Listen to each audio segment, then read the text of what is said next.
Episode 7. Pre-merge. One more episode to go. Kian. Bye. What an underwhelming...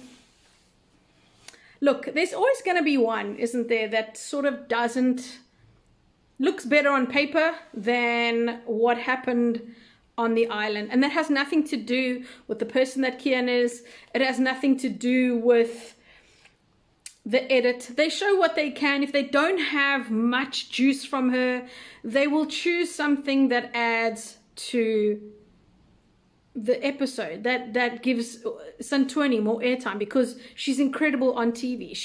We all love it when she's in a confessional. So are we going to give very bland, boring, or are we going to give real, exciting content and air on TV? So in Survivor, they talk about a bit of a purple edit. Welcome, Tyson. And that's kind of what Kian got. Let's chat a little bit about the episode. It was not one that had us all like mind blown, big blindsides, but there was still, hi, welcome, Kian. There was still a lot happening, and the episode kind of begins with, yeah, that spilled rice situation.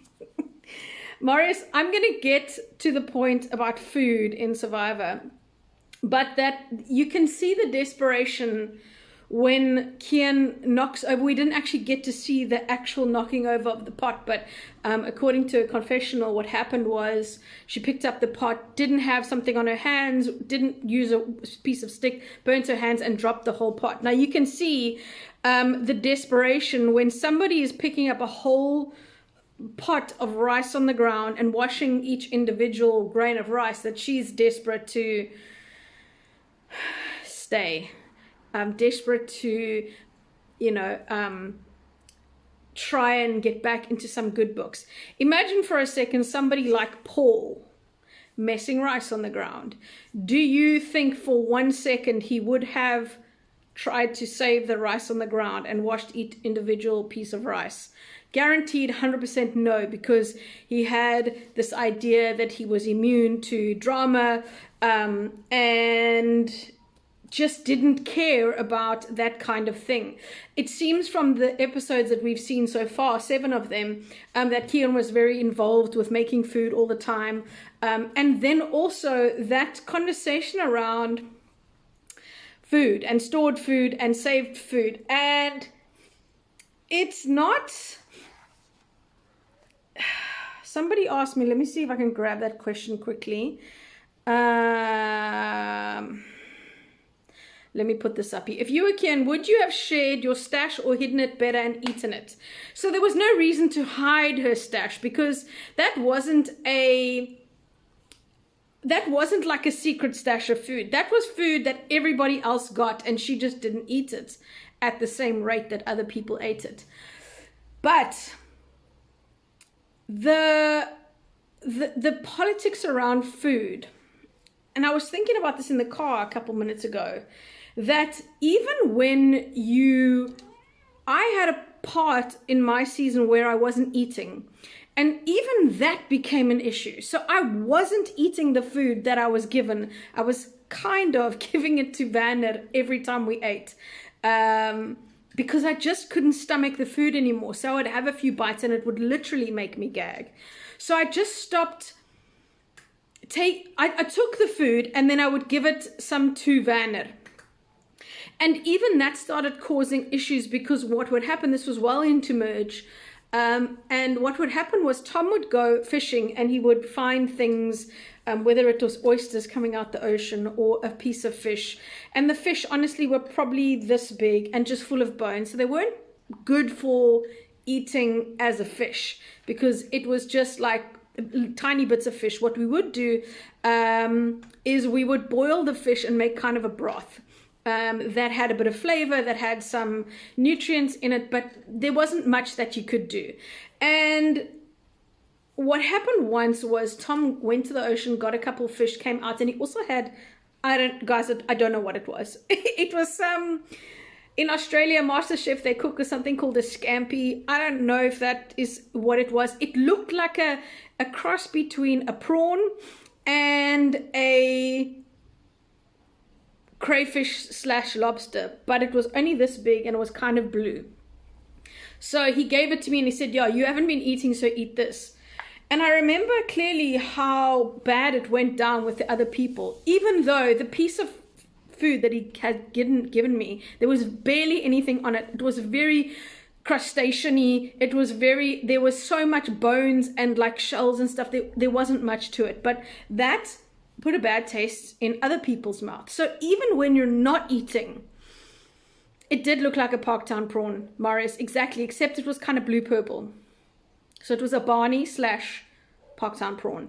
Even in that situation where I wasn't eating was causing issues. So for Kian to have extra food, she didn't have to share because everybody had exactly the same amount that she had. However, eating it in front of people, like I was drinking in front of people last week who were thirsty and didn't have wine, it's just not cool.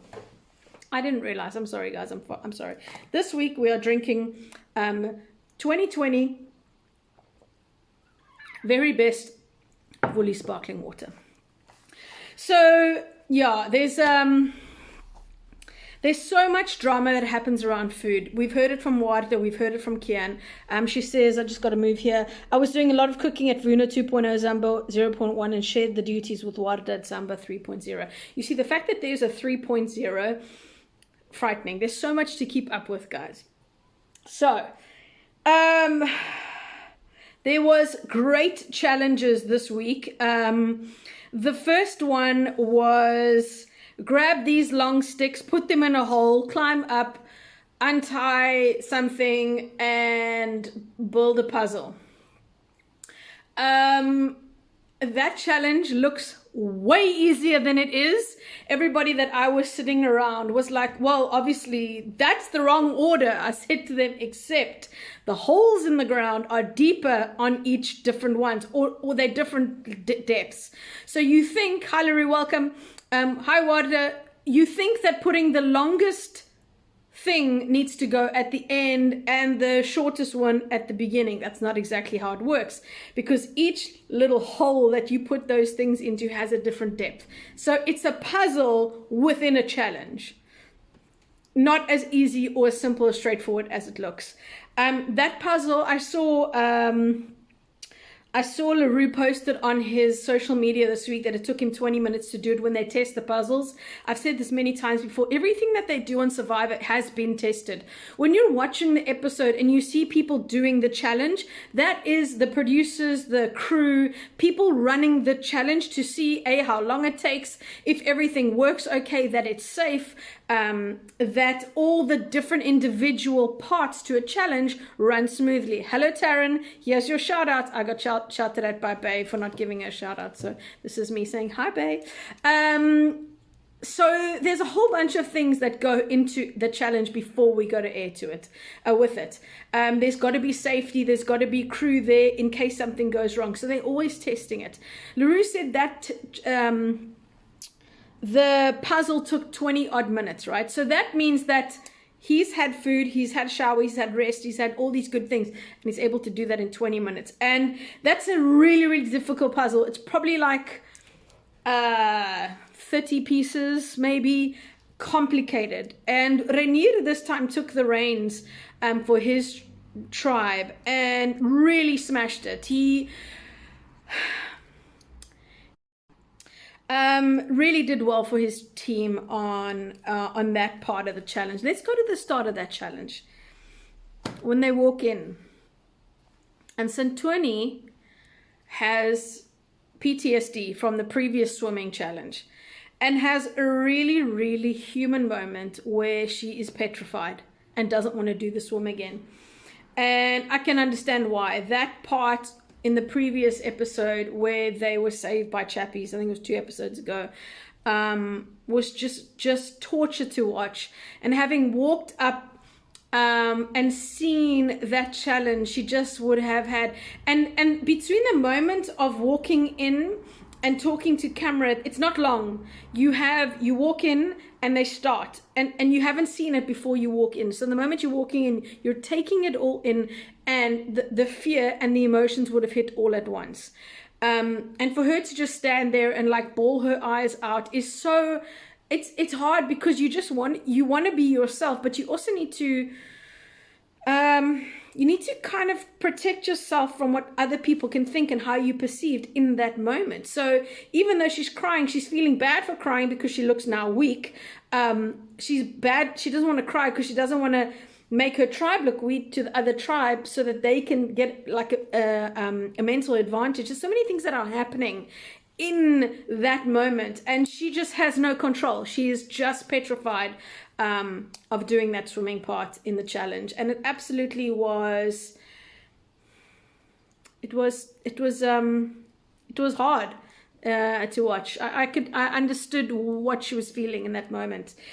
Also, right at the start of that challenge, you had Kian begging the other tribe to send her to Immunity Island, and it's so funny how that tribe walks in every time knowing that they're going to lose, because they're always begging, they're always signaling to the other tribe mates to please send me.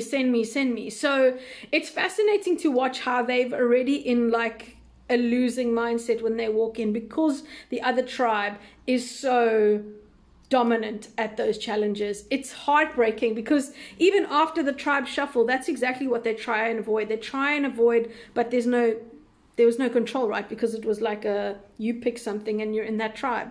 So there wasn't a balance of power. Yeah, unfortunate. But yeah, they eventually lose. I didn't think it was a massive walkover. I didn't think that the fact that Warda was staying back to help Sintoni, I didn't think that they were that far behind by the time they made it to the puzzle. I think that perhaps the other tribe has a bit of a stronger puzzle, couple of people actually. So the fact that Dino is gone, you can see they are struggling a bit in that regard. Anyway,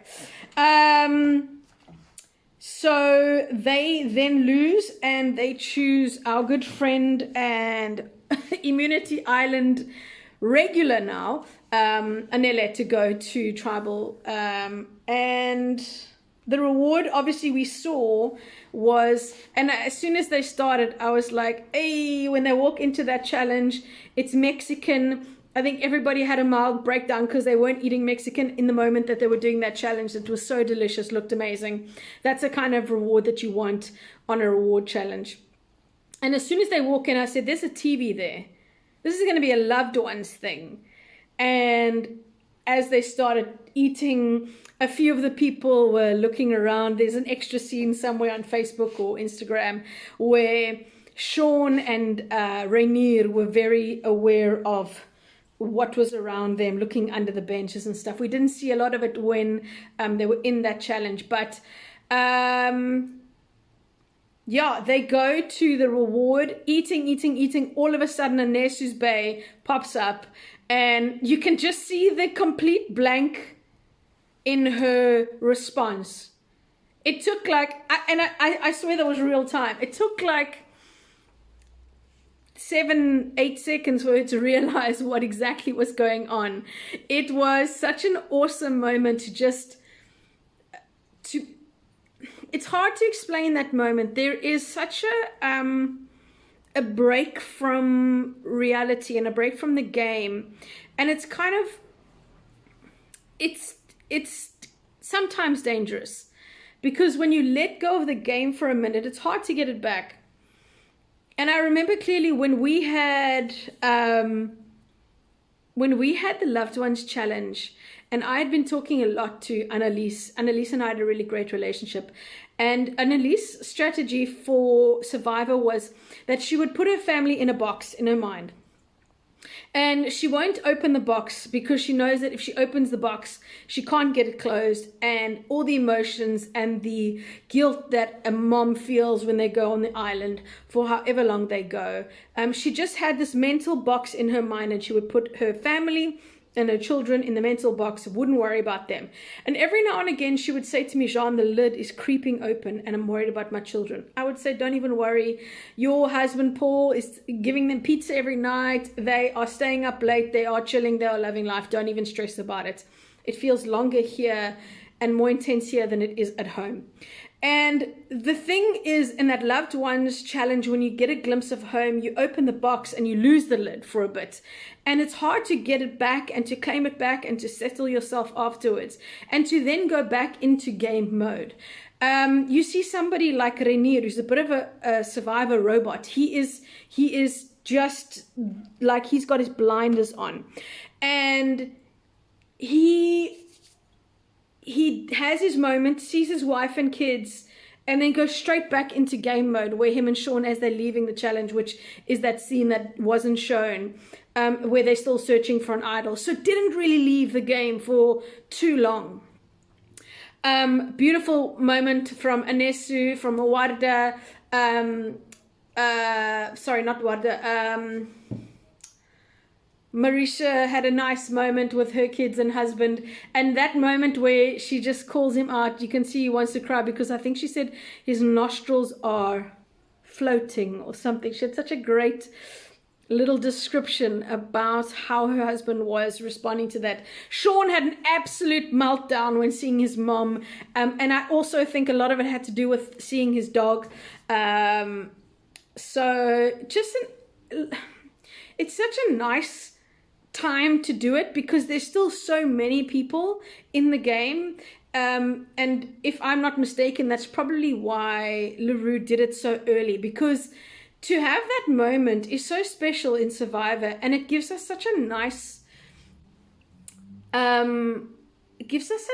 view into who people are and where they come from and their family dynamic, and you know, it's special. And to have that with more people, I mean, you think about it, we only normally get it at like 5 or 6. Now we at 12, double the amount of like super emotional bits. Okay, only half the people got that because they were on the tribe, but I would assume that at the next challenges, reward challenges, I would assume that it would be a choice. You can get your reward and perhaps your message from your loved one, or you can choose, you can take the reward or the message from a loved one. But it's really nice to get such a great moment. And as I say, it sometimes can keep you from going back into the game quick enough. Anyway, let me go through lots of comments. Obviously, Sunday Fam is super lit.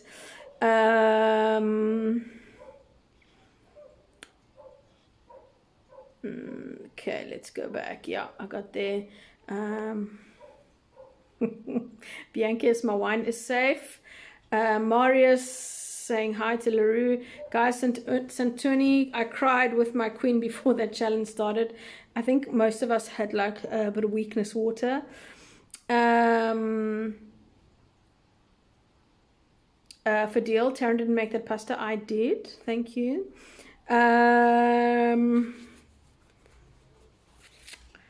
Yeah, Santoni was a warrior. She made it through. And I didn't think set her team back that much.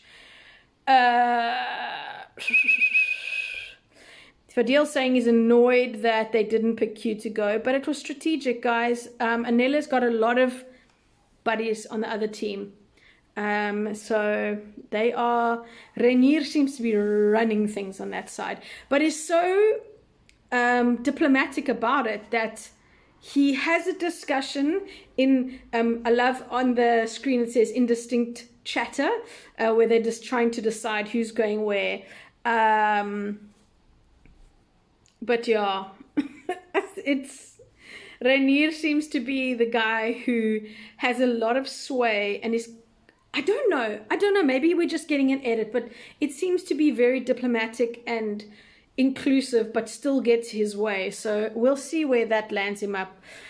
I think maybe it was also done so early because of the long quarantine before the game started. Absolutely loved it. Absolutely true, Cassidy. They would have had a very, very long time without their loved ones. But to be honest with you, the time, how long it's been since you've seen your people is almost irrelevant, because the game is so intense. Even in the first part of the game to the last part, there's just, it doesn't get worse. It just kind of stays the same. You're in the same kind of bubble.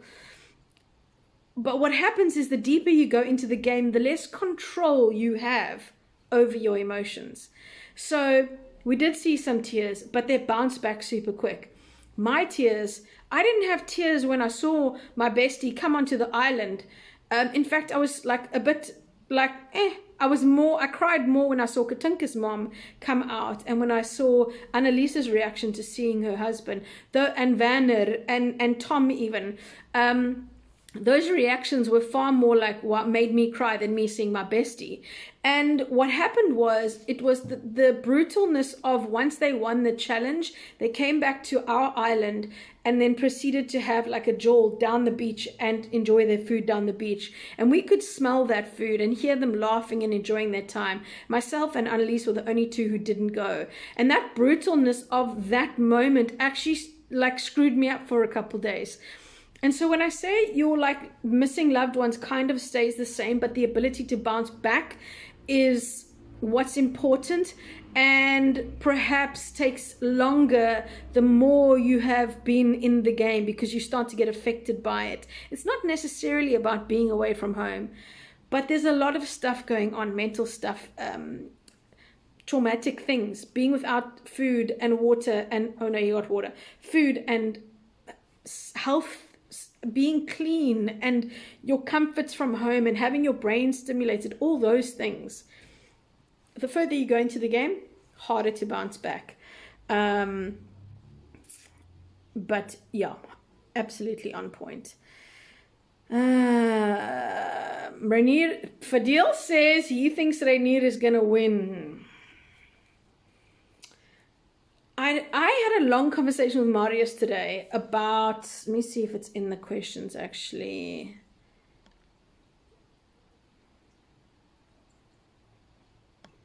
Here we go. This is from Marius, and he says that he's convinced that we are being set up for Rainier versus Chappie showdown. The money is, oh, this might not actually be from Marius. Money is on Rainier. So I don't know, because he was talking about the edit that we're getting for Chappies as a winner, or what the fact that Chappies is so like blatantly out here owning the game. And I just don't think so. He says it's kind of like Rob. And I think Rob was playing a game levels above anybody else that he was with. I don't think Chappies is anywhere near what Rob was in terms of control of the game and control of other castaways. Chappies is strong. He is social, but he's got a target on his back. That's the reason why Santoni is being targeted, is because of her closeness to Chappies. I think they know that once they get to merge, as soon as he loses, he's going to have to go, because he's a super strong swimmer. He's pretty good at challenges. And I just don't see the players that we have just sitting around letting Chappies go deep into the game. I don't see it.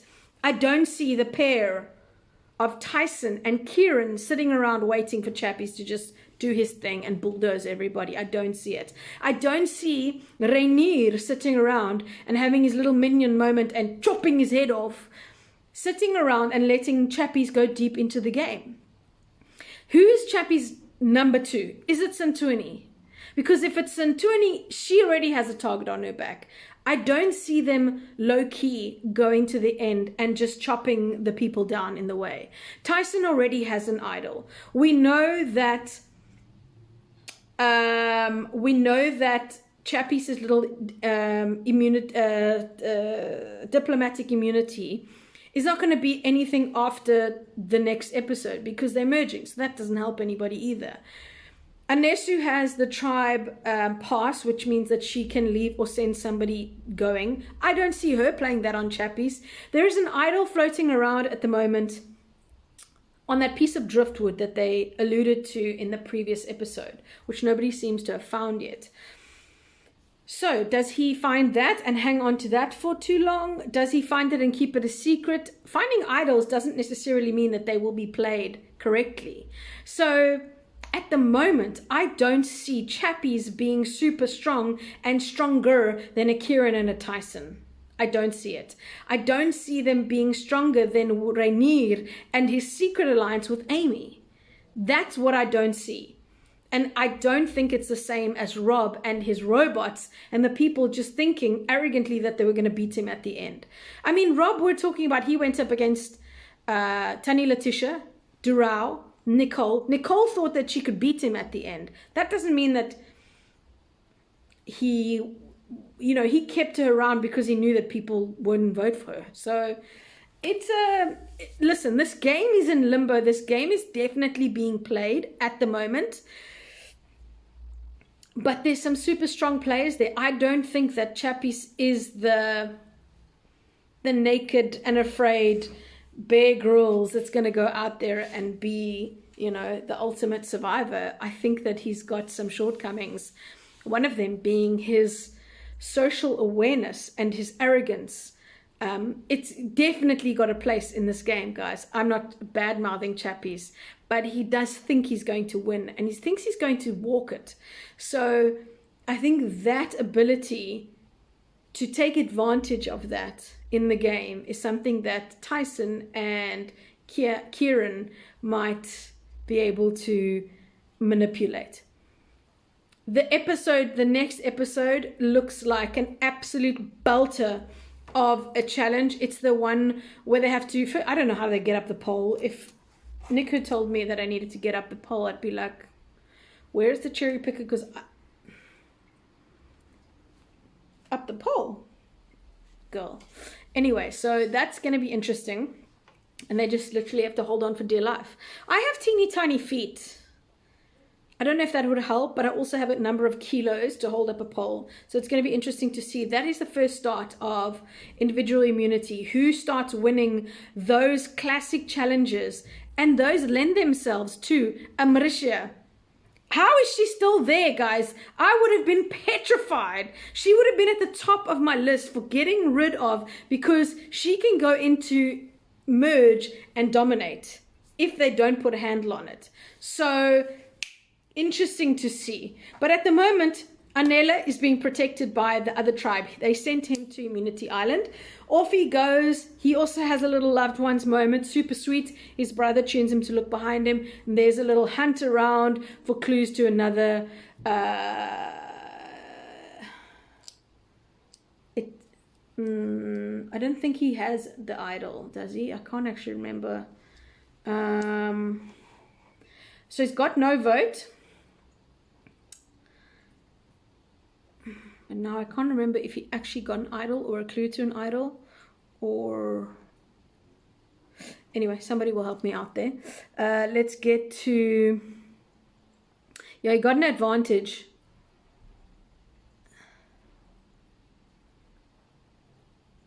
Tribal insurance. Oh yes, insurance. That's why I can't remember it, because it was super new. Happened to be sponsored by Outsurance. So he's now got tribal insurance, and so now we've got diplomatic immunity, we've got hidden idols, we've got whatever happens, we don't know what happens to Immunity Island after the merge. Because if every time they do an immunity challenge and somebody goes to tribal council, goes to Immunity Island, imagine the amount of things that are going to be in play. That's right, thanks Hilgard. He steals a vote. So that's the insurance. He gets to take somebody else's vote.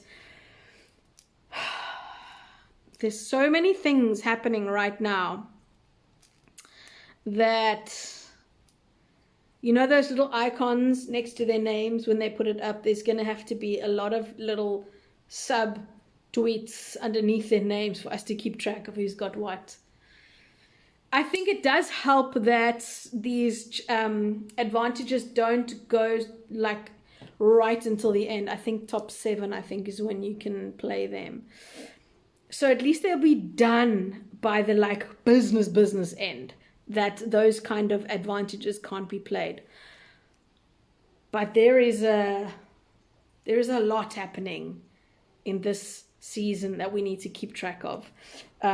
I remember last season when Jacques had an idol and a fake idol, and it said next to his name, Jacques, whatever tribe, idol, fake idol, and then the fake idol just disappeared. We didn't really get it on screen what happened, but it was a Doral fumble that he just told everybody, this fake idol. Guys, what did we do to deserve Mr. Doral? I don't know. All right, let's see what I've missed here. Who's my money on to win first immunity? Nicole does very well. She's got, I think, should have a target on her back from the balancing the rice on her head. Tyson has a good chance of doing these things. He is not a super big guy, well built, super fit, but he seems like somebody will do very well at these individual challenges. The problem is, does he want to do well from the get-go? Because if he does, puts a target on his back. Does Rainier do very well at these challenges? I don't know. Who would my money be on? Somebody saying Anesu. Fadil says Anesu to win the first immunity. Let's think about it. Anele's not going to win. Amy's got an opportunity. She's got an opportunity. Super fit. I don't know. I think maybe Nicole would beat Amy. Marisha might be too heavy in terms of like physical muscle bulk to keep herself up, because this is definitely a challenge for like finger strength and like your toes being comfortable. It's not about like muscle, because muscle is heavier than fat. Yes, girl. So perhaps we'll see some of the smaller people doing really well. Marius, I'm reading your comment. Do you think that this travel insurance, Ilana Africa, is going to follow him with a bus as well? Guys, don't hate on Ilana Africa. She's quality human. Who would I think? Guys, there's so many people who could do really well. My money would be on Nicole winning the first immunity. That would be who my money is on. I'm going to make a note here. My money's on Nicole. First immunity. Fadil said Anesu, right? Anesu, Fadil. I'm going to check next week when we get him back. Anybody else want to weigh in on that?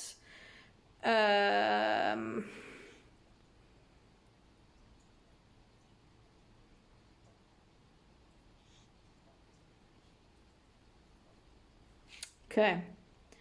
Yeah, let's grab some more questions here, guys. If you want them, drop them below. What is the underlying issue between Warda and Chappies? I think that anybody who's come against Warda probably has a little bit of residual coming for you revenge kind of situation. But I think we're also not seeing everything, right?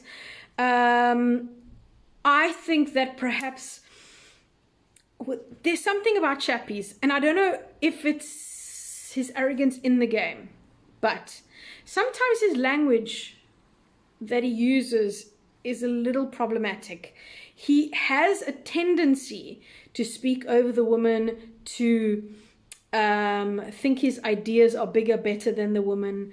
And so I think once you've crossed Warda in that regard, your ticket has been stubbed. So I just think that Warda doesn't take well to being,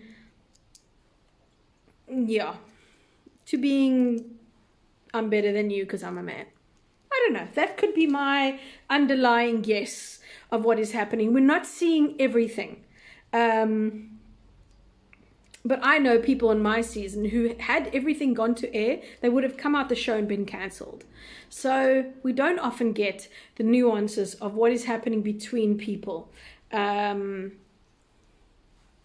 that would be my number one guess. And was Chappies involved in voting out Carla? I can't tell you, because who knows what tribe that was on and who was where. But I think there was that Chappies, Anela alliance, and they were involved, and then they weren't told about the blind side of Paul, and then they had their feelings hurt, and then they came back and hurt their feelings. It's all very complicated in the game of Survivor, because you want to do to somebody what you don't want them to do to us. So then you get your feelings hurt when you've done something that's exactly the same as what they did to you. It's very complicated. We cannot explain it. It is what it is. Right, let me just go back here. Jigizinto. Yeah. Your tribe has spoken. Jigizinto. This is the second time Wada says it, because I'm a woman and we need to listen. Yeah, Wada is going hard for people, and it's hard because as a woman you know you have to work with some men, even though you don't agree with what they do and what they say. But the more you put on your feminist boxing gloves and go to tribal council, the more you alienate a lot of people. So do I think somebody, for example, like, who's left? Say Sean. Say Sean is like, oh, I've got an option to work between Anela and Warda. He's gonna be like, well, Warda doesn't like men, and hopefully our relationship is strong enough and that she doesn't bring out the feminist boxing gloves. So it's very complicated. In the real world, you would be like, no, I'm not going to back down from a fight. But sometimes in Survivor, you have to. I'm saying this as somebody who never backed down from anything and got myself into a lot of trouble. So it's such a fine line, and it's complicated as all hell. So yeah, I think Wada is strong at tribal council. She speaks so well. She motes herself. She doesn't back down from the fight. But is that going to hurt her? Only the merge is going to tell. So it's so interesting to watch. Who do you think, from what you have seen in season 8, is going to win? I am terrible at choosing a winner, because there's what my brain tells me and then there's what my heart tells me. I'm a heart person. I want to go with who I want to win, right? I want somebody like a Kieran to win, who has been playing hard from the beginning, who's been in a couple of alliances, making bold moves, who is good at his challenges, he's socially good, and he's aware of the game, and he's got great strategies in place. But he's sort of an underdog, because at the moment we're sort of getting like a Chappies is the favorite and a Renier is the favorite. Even Tyson at the moment, I would say those are like the top 3 that are playing hard. I would love to say Santorini is getting an edit that like, oh, definitely going to go to final 3, but I don't think she is.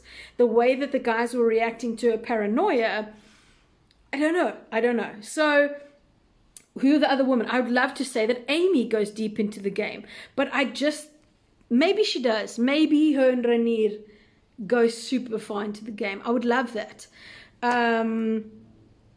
Nicole, I don't see. I think she's going to have a target in merge, because she's going to do really well in the challenges. My other winner pick would be Tyson. I know a lot of people think Chappies and they think Renier. Something is telling me that this season we're not going to see the favorite win. Yeah, so mine are Kieran. I think I said Kieran before the season started, and then once I saw him play, it's even more backed up why I believe that. I think Kieran is a super. Love how Warda's story is unfolding. Definitely the most growth from a character development perspective. She is getting a lot, and there's a lot of nuance there as well. There's a lot of different parts to it. There's this whole revenge storyline that I'm really enjoying. Like, you cross me and Carla, I'm going to come for you at some point. But she's still playing nice with somebody like Santorini, who was a part of voting out Carla, but she's like, yep, And hopefully in the merge we'll start to make the proper alliances that she can exact her revenge. We will only see. Kian saying that Warda is a pretty strong survivor CV, as mentioned in the interview. I agree. If you could design a challenge to blow this game wide open, what would that be? Okay, Heel Guard, this is not higher grade Recap Sunday fam.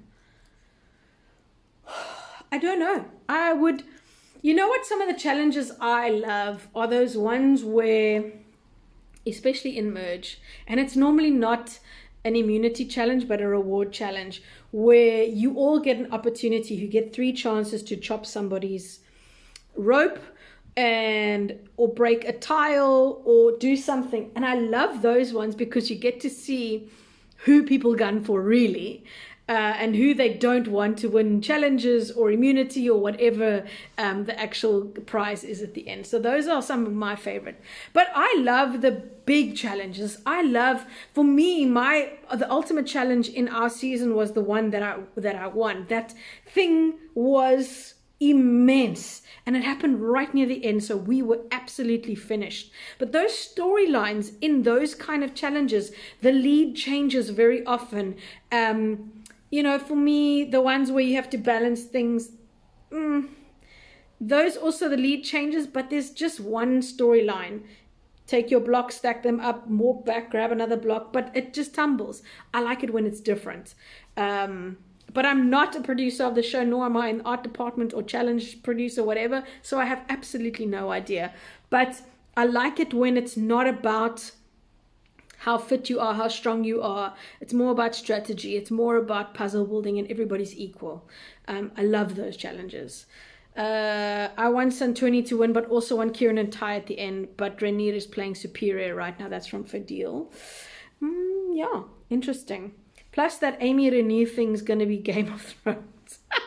Kieran is playing the perfect textbook how to play Survivor at the moment. He is. And I think he came back from the Teresa thing. That could have hurt him. The way he exploded and didn't have control over his emotions in that moment. I think it was probably not the right decision for him to make, to let her go, because I think he would have had an ally, and a strong one, super aware of the social play in the game. But he did manage to come back from that and is kind of thriving. So I mean, he's got this other idol now as well. It's like, whoa, dude is really on. Okay, sit down. He's on a really good run at the moment. But how long can that last in the merge when all eyes are on you? How much can his alliances protect him? You know, Rhaenyra was talking a lot in this episode about taking a shield. So he now thinks that he's going to be with Chappies, and Chappies will take all of the wind or the shots or the light or whatever, and Rhaenyra will just be able to go along next to him. That's why I had such a great relationship with Vanner, because Vanner was getting all of the attention. All of the decisions were being credited to Vanner. I was just sitting along going, cool, cool, cool, cool, cool. He's a bigger player. He's a louder player. He's a smarter player. He's got more relationships. Let him go. Let him go. Let him do the things. Let people think that I'm not at all making any of the decisions. I'm there. He's the head of the truck and the bus and the mafia head. All those things. That wasn't the case. Every time a decision was made, Vanner was looking like the head, but it was definitely a whole bunch of people involved in making those decisions, and I was happy to let that go. Did it harm me in the end? Probably. Anyway, Amy is well seated for a strong finish. Agreed. I'm still in awe of how perfect the casting is of this season.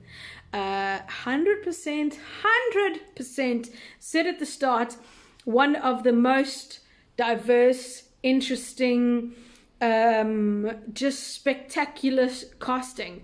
And I didn't know how I felt when you guys did interviews. I say you guys like I'm just talking to all the castaways, because it seems that everybody's here.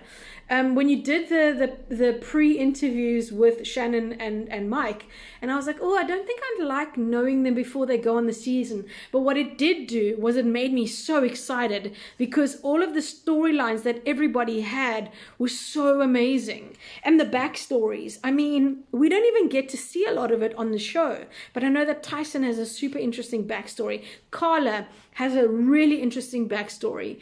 There's a lot of people who've suffered like major loss, like, oh, I saw my parents get killed in front of me. So there's these like super strong, I want to say characters, but it's the character of the person that is there, and they're fighting, and they've been through the depths, and they've sat through this massive quarantine and didn't actually lose their damn minds, because let me tell you, that quarantine is hectic on a human.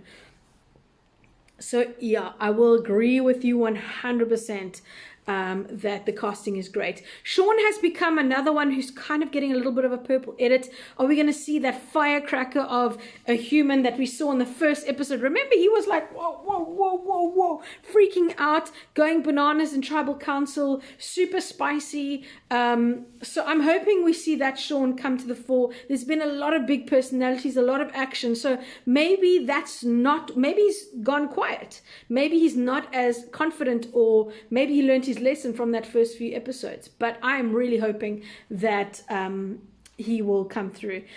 Jess asked me, do I think that Anesu will go far into the game or become a threat? I think she's going to be low-key going along, but it will be interesting who wins this first challenge. If she wins it, she could potentially put a target on her back. We'll see what we have in store going on, right? Because there's so many things that will be in play. We've got tribal passes, we've got vote immunity, insurance, hidden immunity idols. This season, somebody said messaged me on Facebook or something today, talking about, actually it might have been a comment on my questions about luck, that they thought that Kian suffered a bit of luck because yeah, she didn't land after the shuffle, didn't land in the right place. And it's going to be a lot of luck in this next in the next part of the show. Good night, Kian. What do you won your first golden spear courtesy of Kian? Okay, just going through all the comments here. Good thing for Kian is that he's been in on all these moves, but not a front runner that will catch flack. Just so you guys know, episode 8 merge episode is 68 minutes, 13 minutes longer. Whoa. Mr. LaRue, I have a question though. Does that mean there's less adverts, or is the episode going to run longer? Because I have to race home. And we only just making it home. 68 minutes. Because they need to fit in all this drama. Kieran is the whisperer. Okay, there's so much conversation. Should I just leave, guys, and you guys can go on? Yeah, Hillgard says Sean has a good relationship with Rhaenyra though, and that may serve him well. Sean is going to come out to play. That's what I think. I think he's kind of been there. I have a feeling that we're not seeing a lot of him at challenges, but when it starts to come for individual stuff, I think we may see him rise and step into a part of the game that we've not seen him, like this super competitiveness. So I'm really interested to see what's going to go on there. Marius, let's not talk about luck in Survivor. I will hold on to that idea that you have to. But there is also the Gary Player thing that says luck is 100% about your preparation, or something like that. It's 99% preparation and 1% chance. Whatever it is, there is a lot of chance, and not necessarily the luck and the chance. It's how you react to it. How do you deal with it? You can land up in a shuffle and you can be one between two like this, and you can see, oh, I'm definitely going to be voted out. No, you could swing around. It's all about your perspective on your actual reality in the game. How do you read it? Where do you go? Who do you go to for help? Where can you see the cracks in alliances? It's all about that. Who's the first one to receive the boot at merge? TNO Survivors taking bets. I don't know, man. I'm gonna say Oh my God. These people, there's so many people here. Guys, Amy, Anela, Anesu, Chappies, Kieran, Marisha, Nicole, Kian, gone. Okay, Renier, Santoni, Sean, Tyson, Warda. That's a lucky draw, bro. I wouldn't know who is going to be voted out. At the moment, I would think... I can't. I think... I can't call this. Maybe in the next episode I can say who the second person out is. Because I don't know where people stand with their alliances because of all the shuffles. It's going to be... Hello, Auntie Mo. It's going to be a lot of to and fro's. Question, Dino's paranoia shifted to Santoni in this episode. Do you think she'll be just as paranoid in Merge? I don't think so. I think maybe she was paranoid because she didn't have... the idol. It's the first time she's gone to tribal without that secret idol. It's her alliances are there, but super strong players. And I don't know what will happen in Merge. Will she find comfort in having a bunch of people who she thinks she can trust? I don't know. Who will... Let's see a question from TNO Survivor. Who will they all target then? I can't tell you. Tyson is a target, but I don't think he's the target. At the moment, the target is Chappies.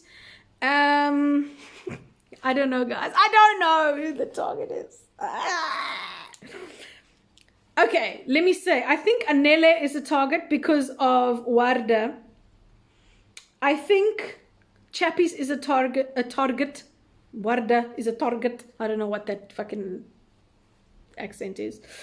I think Chappies has a target on his back, and I think Anela has a target on his back. I think Warda is going after Santoni.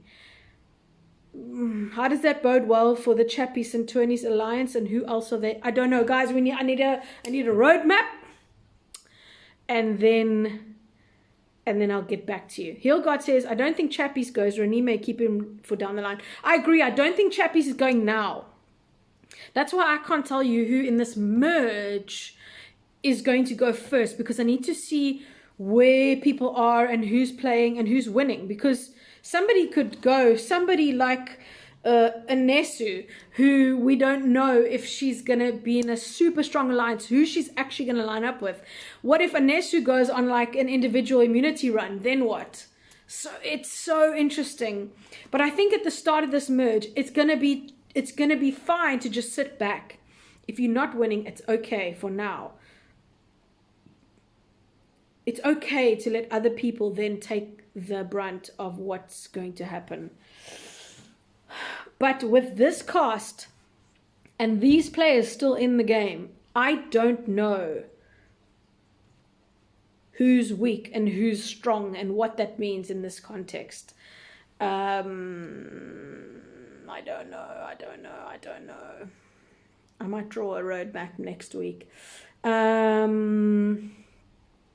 Second vote out in merge is trickier to guess for me. Look at US season 29. Josh first, then his big rival Jeremy next. My guess for first vote out is going to be a fave. Just don't know who.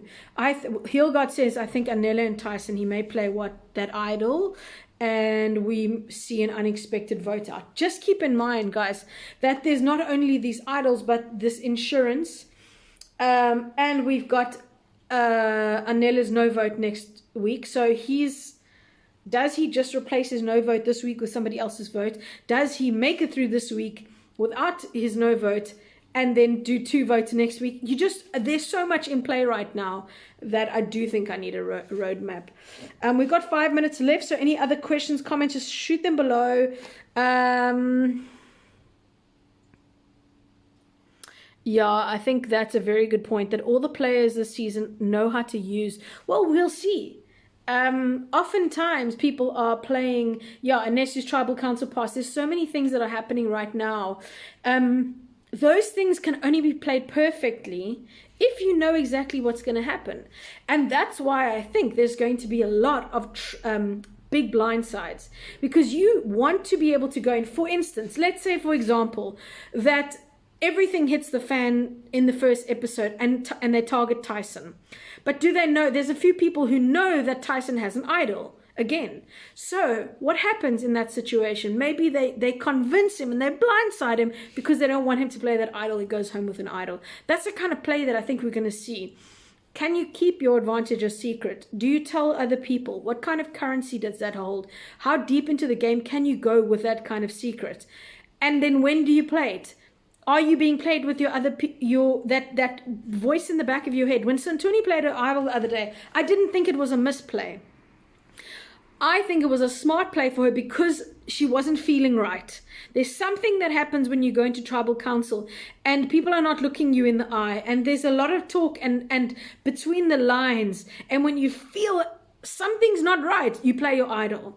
Because I can guarantee you, people like Palesa, the people who went home with idols, they'll tell you that they should have played it and they knew they should have. The voice in the back of their head was saying, play it, play it, play it. And if you're not listening carefully to your subconscious, what you're not hearing but you're reading in the game, you're going to come off short. And there are a lot of people at the moment with advantages who will have to be listening to the cues. Who's talking to me? Why are they so insistent on this name? Why are they telling me that I need to relax so often? All those things are going to be very subtle in this season. And I think in the merge, we're going to have a lot of blind sides. That's my prediction. Somebody says Nico's going to enjoy himself at tribal council. I think the man is also going to have lots of cues about who's got what, who to keep an eye on, what questions. It's going to be bomb shelters. That's why we need more, because we're going to have more time for tribal councils. That's for damn sure. Roxanne Survivor is a nightmare, worse than a penalty shootout. Shit's gonna get real. Imagine Anesu leaves, Tyson plays his idol, and Ananella steals a vote in one episode. Gonna need an anxiety pill. Tyson is too smart for them to convince him otherwise. I don't know. There's so much arrogance that happens as well in Survivor. You know those edits where they say Carla had one. You get so comfortable and you can't, I don't know what happens, but you say the words that you never think you'll say. I'm safe tonight. When that happens and you see the edit and you see what else is happening, it's oftentimes.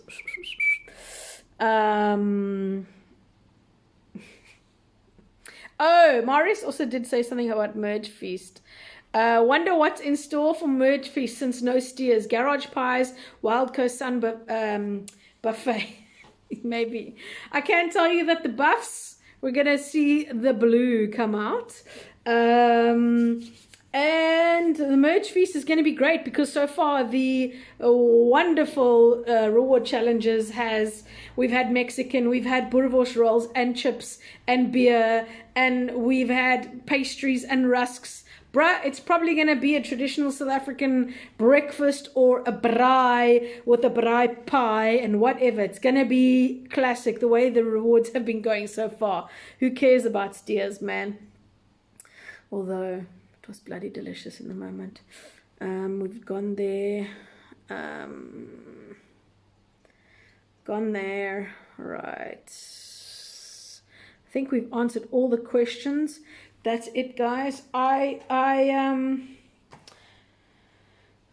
wanted to say something, but now I can't remember. I had a really good point to make. Oh, I think it's about what we don't get to see, right? There's a lot that is happening that we don't get to see. So sometimes you need to take what's happening and try and understand maybe where, like for instance, when people say, why is Warda so upset? What does that mean? What does that do? You have to kind of understand that you're getting the biggest, most important, most entertaining bits of the show. We need to always remember that there are at the moment 12 people in the game, and there's like 3 days to an episode. So let's see what we get.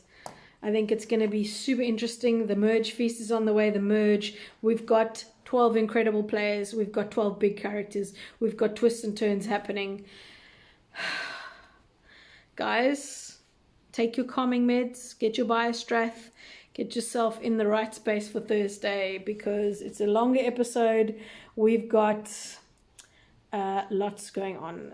TNO Survivor says, Zambo Vuno, which buff do did you prefer? I think I got a Vuna Buff, orange one. We still have the Fat Cook meal to come. Yep. LaRue says, that's my timer going off, guys. We don't have much time left over. Let me quickly get this out. LaRue says, yep, new tribe name is Osindile, isiZulu, and isiXhosa for survivor or the one who remains. Oh, love that. Okay, awesome recapping session this evening. Thanks, David. Looking forward to Thursday. Dig how considered the name is the one who remains. That's it, guys. Thank you so much for joining us. As always, I will post this, so if you want to let anybody know who didn't get to watch it, I'll post it, and it will be up on my YouTube as well.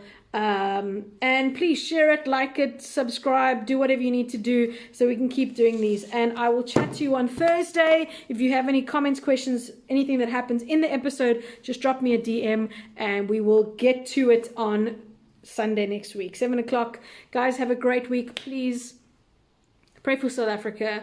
There's so much happening. I think the country's coming together amazingly after a very, very hectic week. Take care of yourselves. Take care of your mental health. Take care of your family. Please do all the COVID things that you need to. This third wave is ravaging. So please be safe. Take care of yourselves and take care of your people. And we will see you on Sunday. Thanks for tuning in, everybody. Bye.